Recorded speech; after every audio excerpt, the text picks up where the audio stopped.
Latest എന്ന് പറഞ്ഞവരെ ഇന്നത്തെ സുവിശേഷത്തിൽ യേശു നമ്മളോട് പറയുകയാണ്, ഉള്ളവന് നൽകപ്പെടും, ഇല്ലാത്തവനിൽ നിന്നും ഉള്ളത് കൂടി എടുക്കപ്പെടും.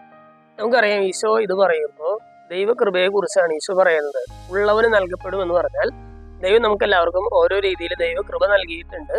ഈ കൃപ വർദ്ധിപ്പിക്കാനായിട്ട് നമ്മൾ ശ്രമിച്ചുകൊണ്ടിരുന്നാൽ അത് വീണ്ടും വീണ്ടും നൽകപ്പെടും.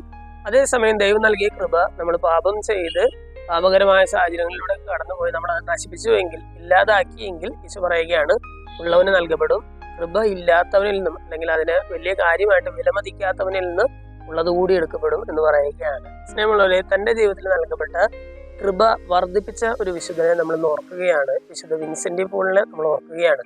വിശുദ്ധ വിൻസെന്റ് പോള് ചെയ്ത ചെറിയ ചെറിയ ഉപവിപ്രവർത്തനങ്ങള് പിന്നീട് ലോകം മുഴുവനും അറിഞ്ഞതും ഇന്ന് വിശുദ്ധന്റെ പേരിലെ ഒരു സംഘടന തന്നെയുള്ളതും ആ സംഘടനയിൽ നിന്നും നമ്മൾ ഈയിടെ വിശുദ്ധനായിട്ട് പ്രഖ്യാപിക്കപ്പെട്ട വിശുദ്ധ പിയർ ജോർജ് ഫ്രസാത്തി പോലെയുള്ള ആളുകൾ ഉയർന്നു വന്നതും നമുക്കറിയാവുന്നതാണ്.